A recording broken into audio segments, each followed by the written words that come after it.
Provérbios. O nosso texto está baseado em Provérbios.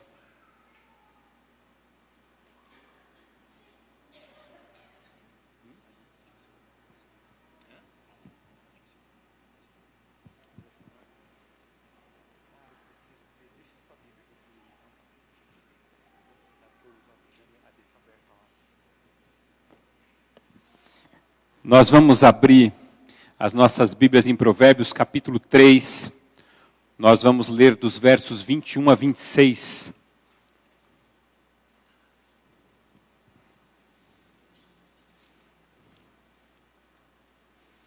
O livro de Provérbios fica logo depois do livro de Salmos. Nós vamos ler do capítulo 3, dos versos 21 a 26. E como você já havia sido comunicado algumas semanas atrás, aqui não está pegando. Agora acho que foi. Agora foi. Opa, volta. A gente começa hoje essa série de mensagens intitulada Supere a Ansiedade. A gente vai falar sobre essa série, eu creio que durante 8 finais de semana, tá? Eu gostaria de convidar você para que nesse primeiro dia da série, a gente reflita sobre o tema equilíbrio. Ansiedade e o equilíbrio, a importância de equilibrar, a importância de trazer o equilíbrio para a vida. Então, como texto base dessa reflexão, Provérbios 3, de 21 a 26, que diz assim: Meu filho, guarde consigo a sensatez e o equilíbrio. Nunca os perca de vista. Trarão vida a você e serão um enfeite para o seu pescoço. Então você seguirá o seu caminho em segurança e não tropeçará. Quando se deitar, não terá medo.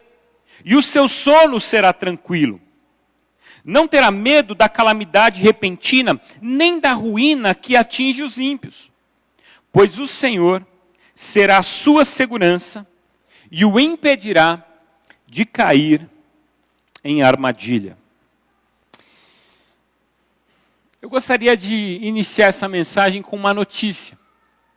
Uma notícia sobre ansiedade, eu não sei se você a conhece ou já ouviu falar sobre isso. Mas o Brasil é o país com o maior número de pessoas ansiosas do mundo. 18,6 milhões de brasileiros, ou seja, 9,3% da população, convivem com o transtorno, segundo a Organização Mundial da Saúde, OMS. Aliás, essa não é a primeira vez que ocupamos a primeira posição. No relatório de 2017, o Brasil já tinha recebido o título de país mais ansioso do mundo. A fonte é a revista Veja, do dia 7 de junho de 2019. Eu não sei se você conhecia essa fama e esse dado, mas naturalmente nós somos o país mais ansioso do mundo. Você conhece alguém ansioso? Talvez vocês pensem, será que eu sou? Talvez. Talvez haja alguém na sua vida que seja ansioso. Mas eu queria falar sobre 2 tipos de ansiedade. A primeira ansiedade é aquilo que eu chamo de ansiedade natural. O que é a ansiedade natural? A ansiedade é um item de autopreservação que todos nós possuímos. A ansiedade, não adianta falar assim, só o fulano é ansioso. Todos nós somos ansiosos. A ansiedade faz parte da nossa vida e ela é um mecanismo de defesa que nos ajuda a lidar com os riscos que a vida oferece. Porque eu não sei se você já parou para pensar nisso, mas viver é arriscado. É arriscado viver. Você corre quantos riscos a cada dia? Viver é perigoso e há riscos presentes e permanentes à solta e ao nosso redor. E é por isso que a gente tem alguns cuidados. E a ansiedade é a forma como nós lidamos com tudo isso. Por exemplo, você não come uma comida que te ofereceram pela primeira vez sem experimentá-la antes. Se alguém chegar para você, experimenta essa fruta, você não vai pegar e dar uma mordida nela. O seu sistema de defesa vai dizer assim, experimenta. Aí o que a gente faz? A gente coloca ali na pontinha da língua, né? Aí vai, dá para comer. Né? Ou não, nem vou mais além do que isso. Por quê? Porque é uma forma da gente entender. Se alguém falar para você, pula daqui de cima, porque ali embaixo tem uma piscina, o que você vai fazer? Você vai olhar na beirada para ver se tem a piscina e se tem água na piscina. Porque a gente não vai sair pulando. Você acorda no meio da noite, você não levanta e sai correndo. Você acorda no meio da noite, você dá uma olhada no que está ao seu redor e onde você está. Porque às vezes você está num lugar diferente e você ainda corre o risco de dar aquela topada com o dedinho na quina da cama. Por quê? Porque a gente tem esses mecanismos de defesa. Você não entra na casa de qualquer um e sai colocando a mão no cachorro. Eu contava aqui de manhã que certa vez eu fui pregar numa igreja em outra cidade e eu fiquei hospedado na casa de um presbítero da igreja. E quando eu cheguei na casa do presbítero, eu entrei e quando ele abriu a porta da entrada da casa, aparece um cachorrinho.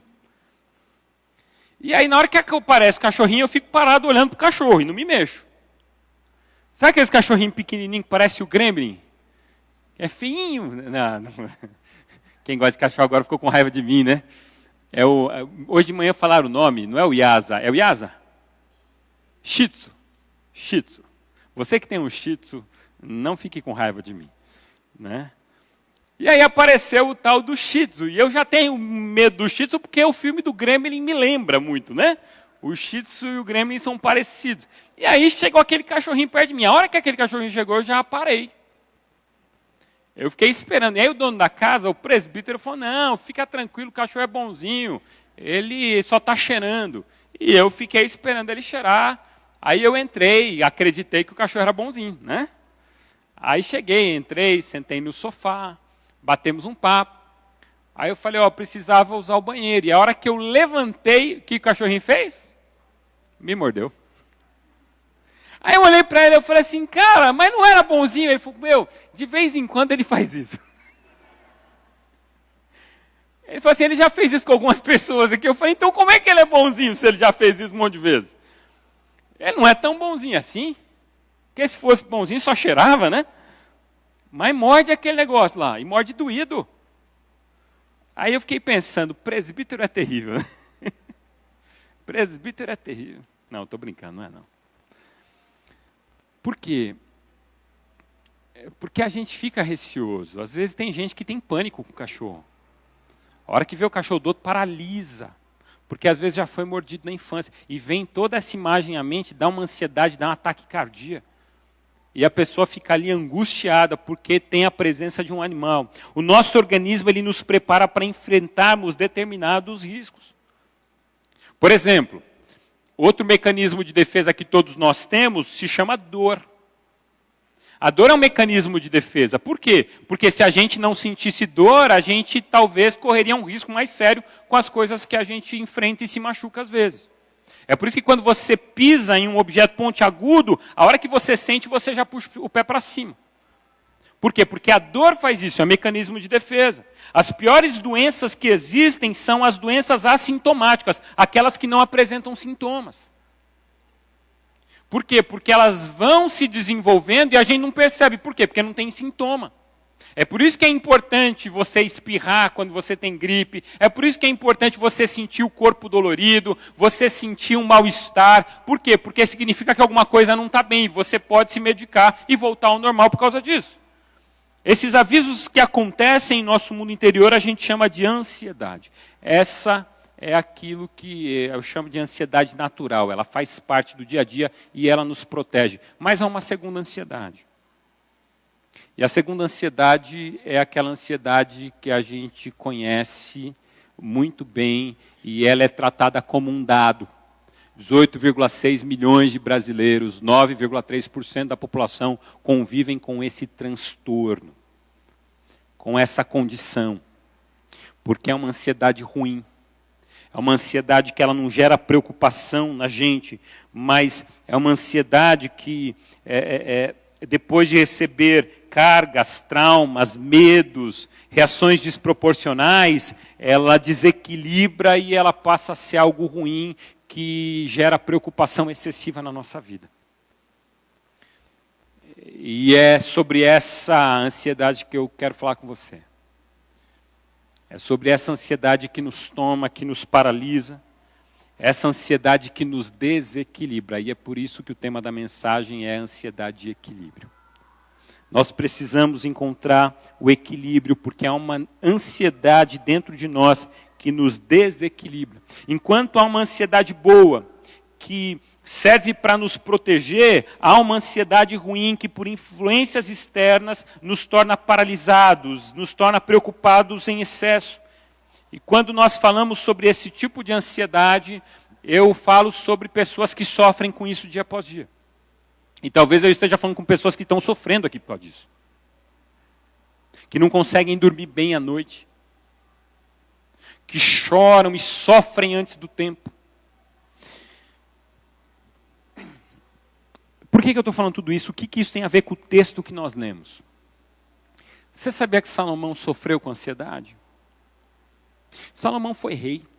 E Salomão foi rei muito novo. Qual que era a ansiedade do coração de Salomão? A ansiedade de Salomão era dar respostas ao seu coração. Salomão, ele tinha uma necessidade, Salomão, ele tinha um vazio dentro dele, e Salomão ficava fazendo as coisas excessivamente para ver se ele dava resposta a esse vazio. Salomão, para quando você lê o livro de Eclesiastes, você vê um homem inquieto. Você vê um homem que fala assim, gente, eu construí todos os monumentos que era possível construir, eu plantei árvores, eu fiz jardins lindos, eu trouxe para o meu palácio músicos da mais alta qualidade, eu trouxe comida, eu trouxe bebida, eu trouxe mulheres para a minha vida, e quando eu terminava de ver tudo isso, eu percebi que isso era só vaidade e aflição de espírito, porque o meu coração continuava angustiado. Porque a ansiedade, ela traz um vazio e a gente fica procurando opções, preocupações e tentando dar respostas para a vida para ver se a gente ameniza a vida. O coração de Salomão era um coração inquieto. O livro de Eclesiastes fala sobre essa busca ansiosa pelos prazeres, pela satisfação. Salomão, ele mostra que ele viveu muito desequilíbrio na sua vida, só que Salomão, ele chega numa fase em que a sabedoria o toma e ele já é maduro. E aí Salomão escreve esse texto. E ele vai dizer, acompanha comigo de novo, o capítulo 3, o verso 21, quando ele vai dizer assim, ó, meu filho, guarde consigo a sensatez e o equilíbrio. A tradução que eu gosto aqui, que eu acho ela mais interessante, é o equilíbrio. Por quê? Porque na vida a gente tem a tendência de perder o equilíbrio. E quando a gente perde o equilíbrio no casamento, o que acontece? O casamento se desfaz. Quando a gente perde o equilíbrio no relacionamento com os filhos, o relacionamento se desfaz. Quando a gente perde o equilíbrio no nosso relacionamento com Deus, o relacionamento com Deus se desfaz. E aí a primeira lição que eu quero compartilhar com você, que eu aprendo com Salomão, e aí eu quero propor 3 reflexões sobre a ansiedade. A primeira é a seguinte: a ansiedade é um excesso, e o excesso gera em nós desequilíbrio. Salomão, ele nos aconselha a manter o equilíbrio, a ponderação. Ele nos convida a evitar os excessos, porque todo excesso da vida não faz bem. Preste atenção nisso. Excessos não fazem bem. E todo desequilíbrio é porque há excesso de alguma coisa e falta de outra do outro lado. Por exemplo, deixa eu falar uma coisa para vocês. Talvez alguém aqui tenha objeção, obviamente. Mas eu acho que eu vou acertar a grande maioria aqui. Comer doce é bom ou é ruim? É bom ou é ruim? É bom. comer doce em excesso faz bem ou faz mal? Entendeu? Mas é uma delícia. Fica ali, eu adoro chocolate, eu amo chocolate. Aí você compra aquela caixa de... Aí vai, daqui a pouco vem a Páscoa, você ganha chocolate pra caramba, você fica comendo chocolate, e come chocolate, e fica comendo lá o dia inteiro chocolate. Você fala assim, faz bem pra mim chocolate. Você vai ver o depois, irmã. A dor de barriga que pode vir. O peso que pode aumentar. Quando eu quero emagrecer, o que eu faço com o chocolate? Eu evito. Por quê? Porque o chocolate em excesso faz mal. Por exemplo, você tem um vizinho muito legal. Você vive na casa do vizinho, faz bem ou faz mal? Mal. O seu vizinho pode ser maravilhoso, mas você ficar enfurnado na casa dele vai fazer mal. Daqui a pouco tem briga de vizinho. Por exemplo, ficar dentro da igreja. Vir na igreja é maravilhoso. Ouvir a palavra, celebrar, cantar é bom demais. Agora, viver dentro da igreja é bom ou é ruim? É péssimo. Pastor, não fala isso. É péssimo viver dentro da igreja. Se tem uma coisa que eu não quero aqui é que você fique vindo na igreja todo dia. Não quero. Pastor, por que você não quer? Porque isso não é saudável. Jesus não nos fez para viver dentro da igreja. Jesus nos fez para ir por todo mundo e pregar o evangelho lá fora. O evangelho a gente não prega dentro da igreja, a gente vive lá fora. O desafio da vida cristã não é ficar todo mundo em comunhão. Lembre-se de Pedro. Quando Pedro sobe no monte com Jesus e outros discípulos sobem, Jesus, ele no momento de oração, os céus se abrem, vem uma grande luz, e aí aparece Moisés e Elias, e ali começa a ver um movimento lindo, maravilhoso, e aí Pedro fica assim, extasiado com aquele movimento, e aí ele vê Jesus conversando com Moisés, com Elias, de repente some Elias, fica só Jesus e vem uma voz do céu que diz, esse é o meu filho amado, em quem compraz a minha alma. E aí Pedro olha para aquela situação e falou, gente, eu estou vivendo o céu aqui na terra, olha que coisa maravilhosa. Aí sabe o que Pedro fala para Jesus? Senhor, façamos 3 tendas aqui. Vamos fazer 3 tendas, por que a gente vai sair daqui? Pensa num lugar maravilhoso. O melhor lugar que existe é aqui em cima do monte. Não tem lugar melhor para ficar. E Jesus fala assim, nada, para Pedro, vamos descer. E aí quando Jesus ele desce, a primeira coisa que ele faz é curar um paralítico. Porque assim, vir para o monte é legal. Agora sair do monte é importante. Eu digo isso também com muita propriedade, que a gente precisa tomar muito cuidado com esse negócio de, eu quero ir para a igreja todo dia. Tem gente que fica se enchendo de atividade na igreja e depois não tem mais relacionamento com família. Vai evangelizar quem? Preste atenção. Eu conheço muita gente que está enfiada dentro da igreja de segunda, terça, quarta, quinta, sexta, sábado e domingo. E que está perdendo a família e está perdendo os filhos. Eu conheço, e não é um, não é 2, são vários. Essa semana eu conversei com um pastor, que ele falou isso para mim, ele falou assim, eu não aguento mais ficar dentro da igreja. Ele falou assim, as minhas filhas já estão reclamando. Os meus filhos já estão reclamando. Excesso não faz bem. Pastor, mas é tão bom, excesso não faz bem. Trabalhar demais faz mal. Tem coisas que fazem mal. Ansiedade é excesso. Ansiedade é excesso do quê? Ansiedade é excesso de futuro.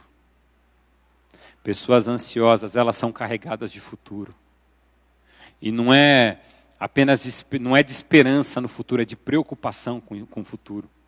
Pessoas ansiosas, elas não sabem como lidar com o futuro. Pessoas ansiosas, quando a notícia é boa em relação ao futuro, elas não conseguem ficar em paz.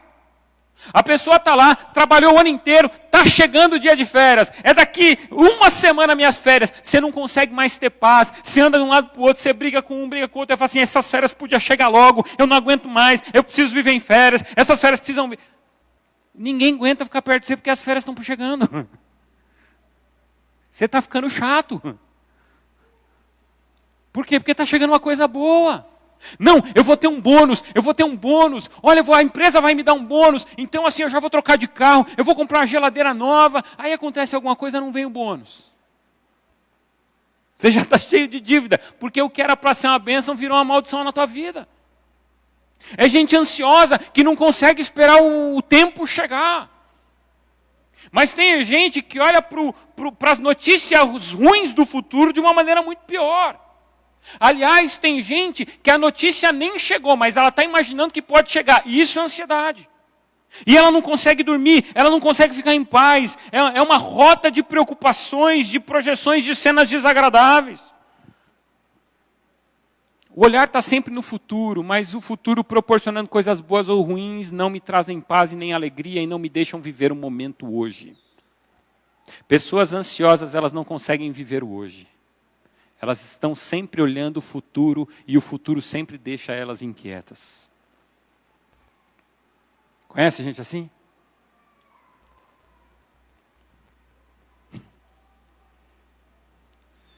Você sai do trabalho pensando se o culto vai valer a pena. Aí você chega na igreja preocupado, pensando o que a gente vai comer depois que o culto terminar. Aí quando o culto terminar, você vai para casa correndo. Aí você faz um lanche, qualquer coisa rápida. E aí você come esse lanche pensando que você tem que acordar amanhã de manhã para ir para o trabalho. Aí você acorda amanhã de manhã para ir para o trabalho. Aí você fica pensando que às 6 horas você tem que voltar ao trabalho, pegar as crianças, levar as crianças para o curso, não sei do que. Não consegue ter paz. E você não aproveita um instante que você está presente. Sua cabeça está sempre flutuando em direção ao futuro. Há uma distinção muito grande entre cuidado e preocupação. Uma pessoa cuidadosa, ela é prudente. Uma pessoa preocupada, ela é ansiosa. Cuidado com a ansiedade. Cuidado com a preocupação excessiva. Às vezes nada aconteceu ainda, mas você já perdeu a sua paz. E é interessante porque o que atrapalha as nossas vidas? O excesso. Excesso de preocupação. Um dia quando Jesus, os discípulos falam assim, Senhor, nos ensina a orar. E a gente cantou essa música hoje, Pai Nosso que estás nos céus. Santificado seja o teu nome. Venha a nós o teu reino. Seja feita a tua vontade, assim na terra como nos céus. Aí ele diz assim, o pão nosso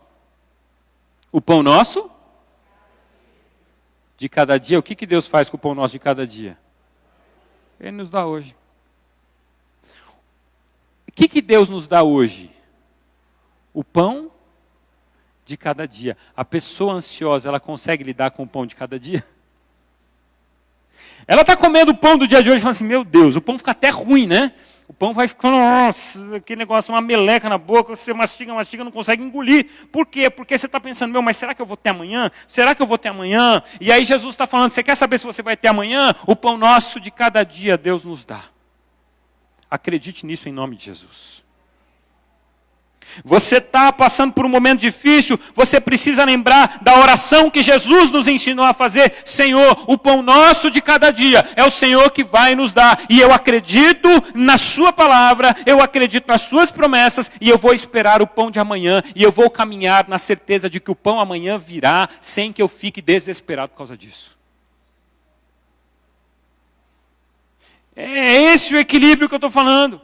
Porque a minha preocupação não pode ser maior do que a minha confiança em Deus. A gente fica olhando para o inimigo, a gente fica olhando para a luta, a gente fica olhando para a preocupação, e a preocupação se torna um monstro, e a gente se esquece que o nosso Deus é maior que todas as preocupações. O seu Deus é maior do que qualquer preocupação que possa invadir a sua mente. Amém? Amém? Amém, igreja? Creia nisso. O nosso Deus é maior do que qualquer preocupação que possa invadir a nossa mente. Ele é maior. Louvado seja o seu nome por isso. Ele é maior. É por isso que Filipenses capítulo 4, verso 6, o apóstolo Paulo diz, não andem ansiosos por coisa alguma. Antes, apresenteis as vossas súplicas e orações com ações de graças a Deus. Apresentem os seus pedidos. Não vai ficar se deixando levar pela ansiedade. Apresente os seus pedidos a Deus. Olha só, a gente prefere sofrer. A gente prefere sofrer. E o apóstolo Paulo nos ensina, entrega. Entrega a Deus, não é mais fácil? Hoje de manhã uma moça testemunhava para mim ali na saída, falou assim, pastor, uma vez a gente estava vivendo um momento muito difícil da nossa vida, com relação à saúde das nossas filhas. E as nossas filhas estavam sofrendo, uma delas estava tendo muito problema de saúde, aconteceu tudo com ela. E aí um pastor foi nos visitar e falou assim, entrega o seu filho a Deus. Eu falei assim, pastor, como foi difícil fazer aquela oração? Eu fiz uma oração entregando meu filho a Deus. E aí quando eu fiz essa oração entregando minha filha, na realidade, minha filha a Deus, ela falou assim, meu marido, depois que a gente fez a oração, meu marido saiu para levar esse pastor para a casa dele. E na hora que ela saiu para levar, eu ouvi todos os barulhos do mundo nessa casa. Eu ouvi barulhos que eu não sabia o que acontecia, o que está acontecendo, o que era. Mas eu fui cômodo por cômodo, orando, pedindo para Deus nos guardar, para Deus tirar, para Deus proteger, para Deus tomar conta da nossa família, pegar os nossos filhos e as nossas filhas em suas mãos. Até que quando eu terminei a oração, o barulho acabou e uma paz invadiu o nosso lar. E a nossa filha não teve mais problemas de saúde. Às vezes a gente tem a dificuldade de entregar a Deus, a gente prefere ficar desesperado. Tem gente que eu acho que até gosta de ficar desesperado. Você já viu gente assim? Você fala assim, ai, eu estou com o coração pesado, porque aconteceu. Aí a pessoa, ei, você não sabe o que aconteceu comigo? Ela está ali querendo ganhar de você, né? Ela fala, ei, você não sabe o que aconteceu comigo? Aconteceu coisa muito pior comigo. Você tem que ver, porque esse dia aconteceu isso. Aí você fica assim, tá bom, ganhou. Ganhou. Lance sobre ele toda a vossa ansiedade e apresentei as suas súplicas ao Senhor. Segunda reflexão. A ansiedade é excesso. Excesso gera desequilíbrio. E desequilíbrio apresenta ou gera sintomas. Porque assim, em primeiro lugar, nós precisamos saber o que é ansiedade. Bom, ansiedade é excesso. Excesso de futuro, desequilíbrio. Mas é importante reconhecer e saber quais são os sintomas da ansiedade que se manifestam. E quando Salomão, voltamos ao texto, não estamos fora do texto, viu gente? Volte ao texto.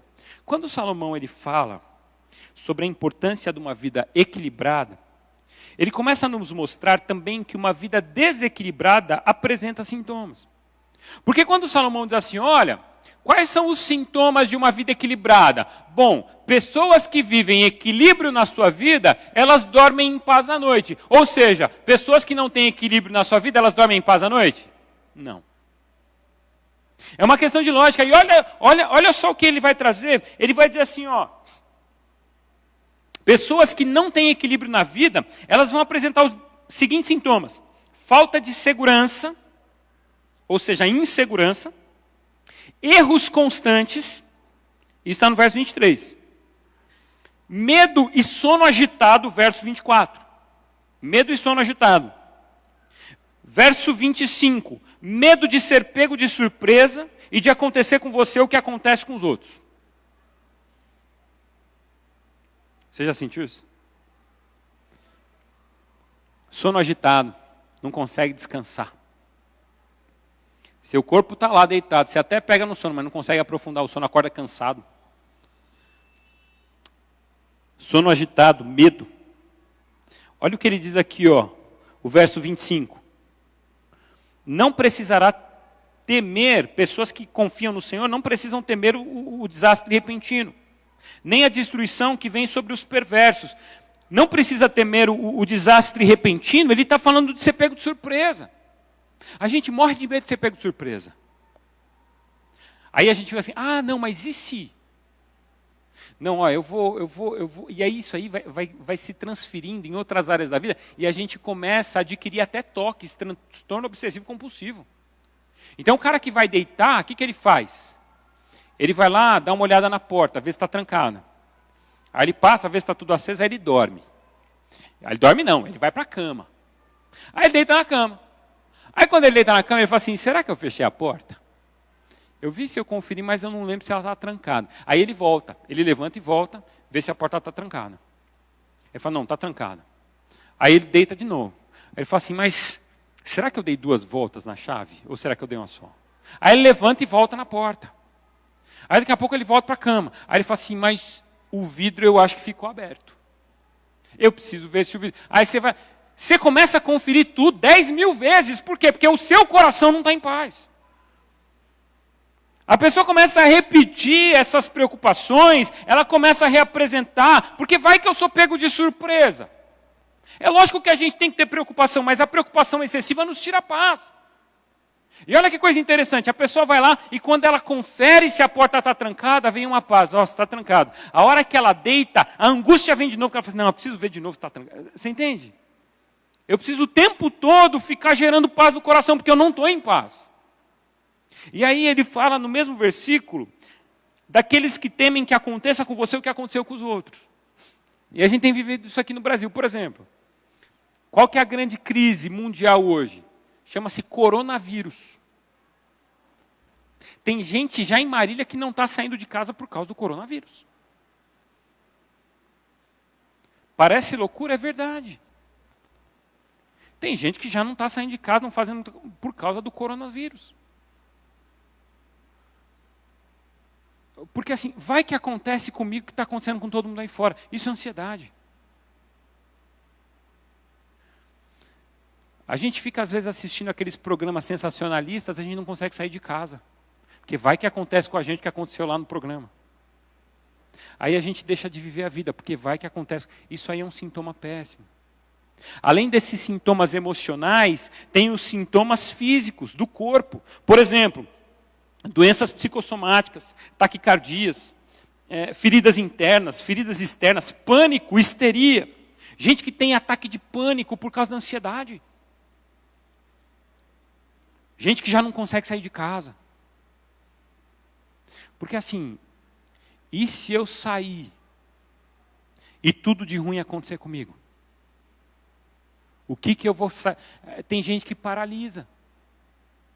Tem gente que está dirigindo lá em São Paulo, tem um monte de casos desse. Em São Paulo, a pessoa está dirigindo na marginal, aquele trânsito infernal, a pessoa entra em pânico, a pessoa entra em ataque, e aí tem que parar todo mundo ali para acudir.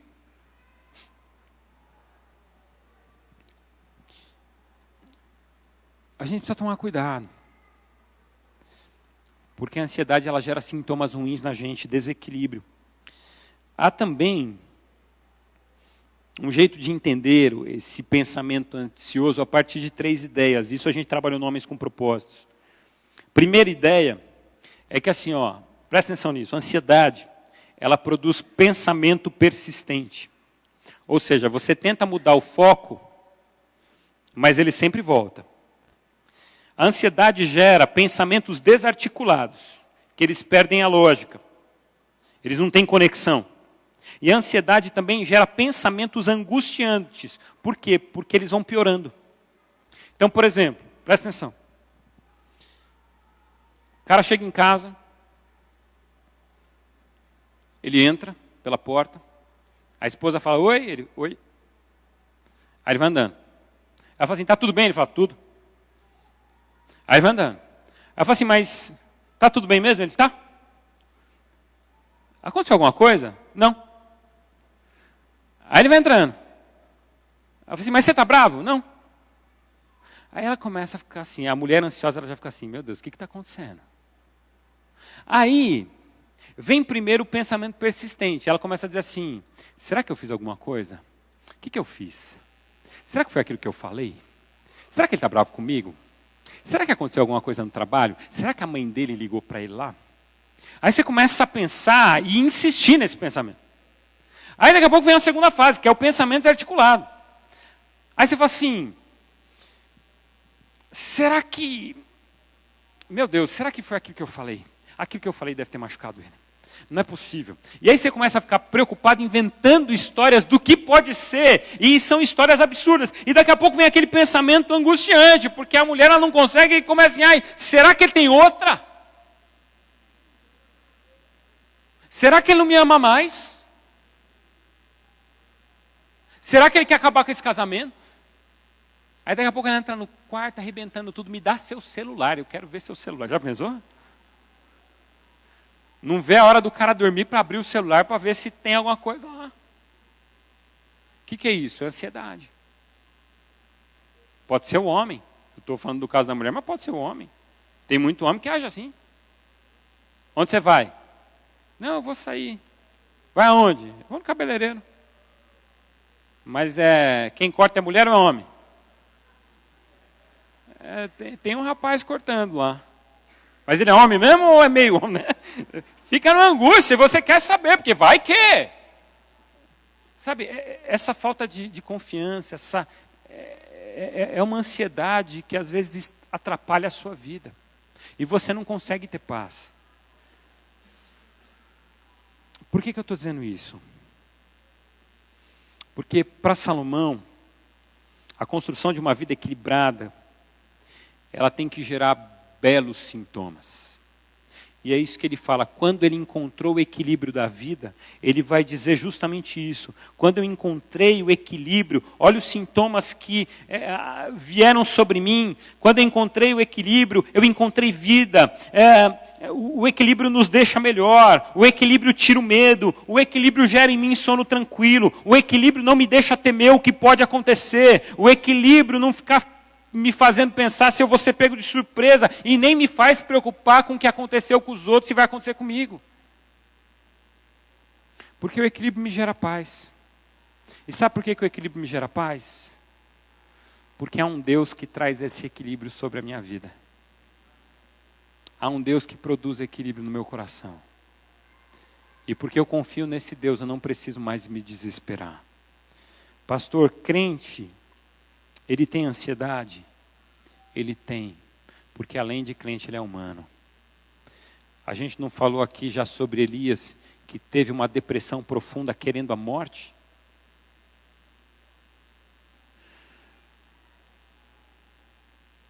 Deixa eu dizer uma coisa para você. Deus tem para você um sono tranquilo. Deus tem para você um sono tranquilo. E terceiro e último lugar, terceira e última reflexão, eu quero trabalhar com vocês caminhos para superar a ansiedade e alcançar o equilíbrio. Preste atenção. Primeiro caminho que eu quero propor para você, pastor, eu sou ansioso e eu quero acabar com isso na minha vida. Primeiro caminho é reconheça os desequilíbrios da vida. Reconheça. Porque assim, qual que é o pior doente? É aquele que não se enxerga como doente. Às vezes está lá a sua esposa falando assim, bem, eu estou achando que você está muito nervoso, bem, eu estou achando que você está passando os limites, bem, eu estou achando que você está muito preocupado, bem, eu estou achando que você está passando de toda lógica humana. Aí seu marido chega para você, esposa, e fala assim, bem, eu estou achando que você está surtando, eu estou achando que as coisas não estão bem com você. E aí você não faz nada. Não, isso é bobagem. Aí você chega para alguém da tua família e fala assim, ó, por que você não vai conversar com um psicólogo? Isso pode abençoar a sua vida. Eu não sou louco! Eu não sou louca! Você está maluco? Você está achando que eu sou o quê? Está me chamando de doido? Você já viu gente fazer isso? Você já fez isso? Porque assim, quantos psicólogos a gente tem aqui? Deixa eu ver. A gente tem o Tião. Aqui à noite só está o Tião. Tem um monte de psicólogos. Eu vi a Tássia por aí, acho que a Tássia está por aí. A Tássia está lá em cima, né? Tem a Tássia, tem a Kelly. Tem mais gente que é psicóloga aqui. Assim, vocês estão para atender gente doida só, ô Tião? Hã? Normais. Mas assim, pessoas normais vivem desequilíbrios. E o que um psicólogo faz? Ele ajuda a pessoa a encontrar um equilíbrio. Ajuda a escutar. Você já viu gente explodir? Aí a pessoa quando explode, estoura, acaba com a festa da família. Joga tudo no chão. Aí a pessoa fala assim, eu não aguento mais, eu precisava.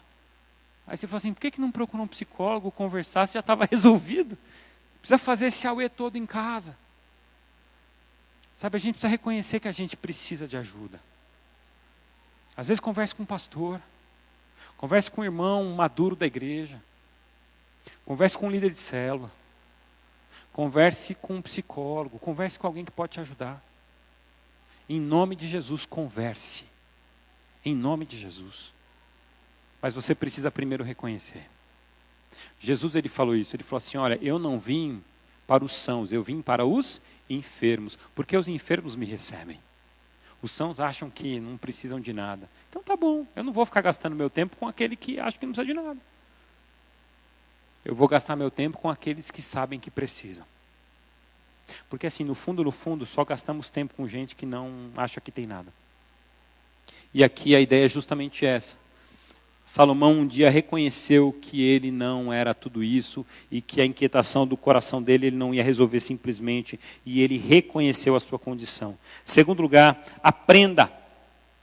Aprenda, porque nesse mundo cheio de desafios, que me empurra para o precipício da ansiedade, eu preciso aprender a lidar com a ansiedade, eu preciso aprender a superar a minha ansiedade, eu preciso aprender a reencontrar o equilíbrio.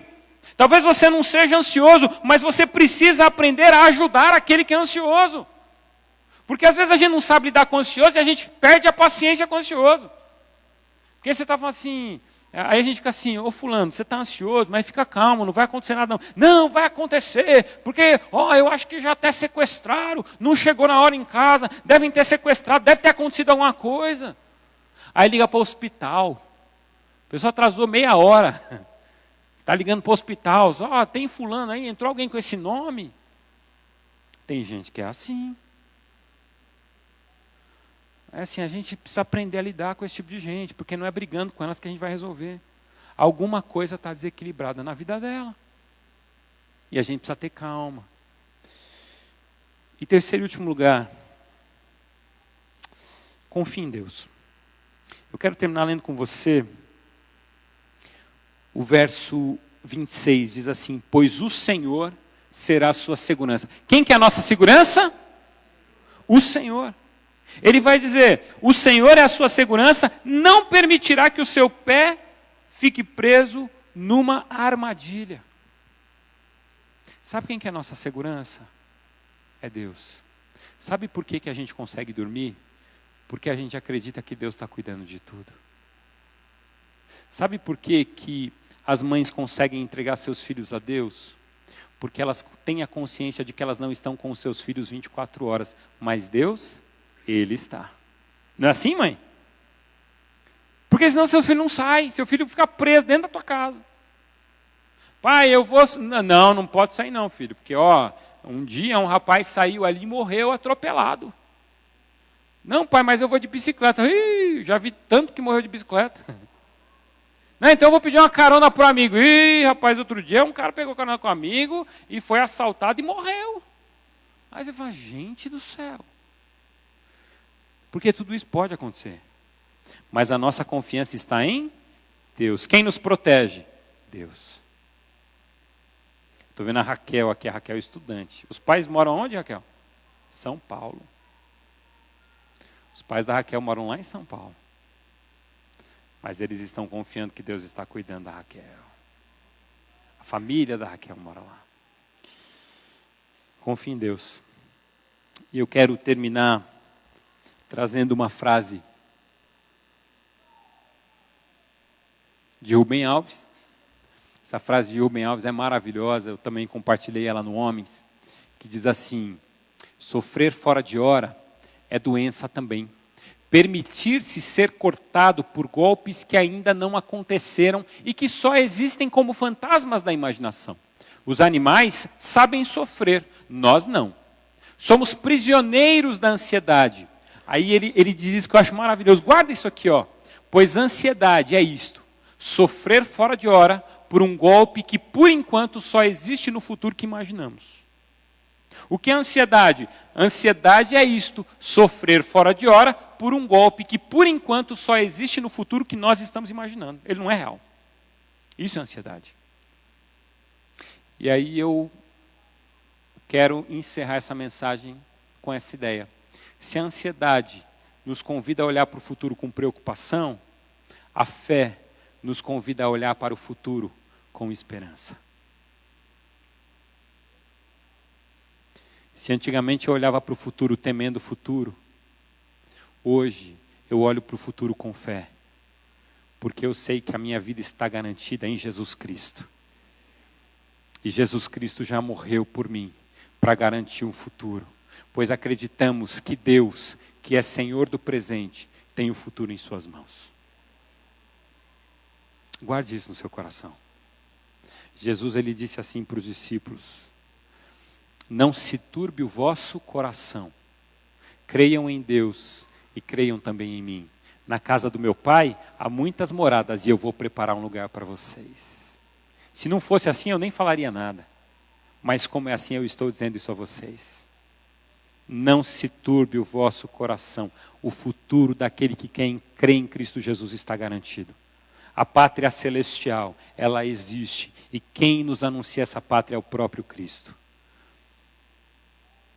A gente precisa acreditar nisso. A gente precisa descansar nisso. Sabe por que a gente tem tanto medo de morrer? Porque a gente acredita que a vida é só isso. E eu vou dizer uma coisa para você, a Bíblia me ensina que a vida não são apenas 80 anos, 90 anos, 100 anos. A vida que Deus tem preparada para nós, ela é eterna, louvado seja Deus. Que Deus seja louvado e que Cristo seja a sua esperança. Amém? Feche os seus olhos, vamos orar.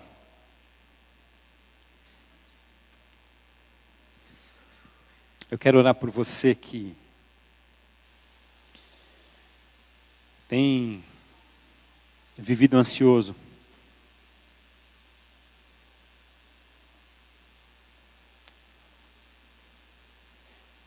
Eu quero orar por você que está tão preocupado com o futuro, que não está nem conseguindo viver o direito presente. Eu quero orar por você que não está conseguindo dormir direito. Por você que não está conseguindo descansar o coração.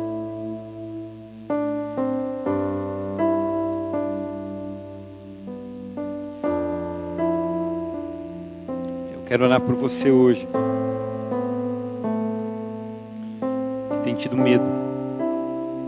Você não sabe nem do que você tem medo. A vida está tão pesada para você. Você tem medo do amanhã e você está fugindo do amanhã. Você não investe na sua vida, você não planta nada. É como se você tivesse deixado de ser o protagonista da sua história. E tivesse se escondido atrás das cortinas do palco da vida. E você olha para a história dos outros e fala assim: eu queria ter uma história parecida. Eu quero dizer para você que Deus quer fazer de você um protagonista da sua própria história. Deus quer te ajudar, Deus quer te encaminhar, Deus quer caminhar com você. Deus quer fazer milagres na sua vida. Deus quer fazer com que você olhe o futuro cheio de esperança. Deus quer tirar essa tristeza da sua alma, esse medo que você carrega. Deus quer te dar um sono tranquilo, o sono do justo.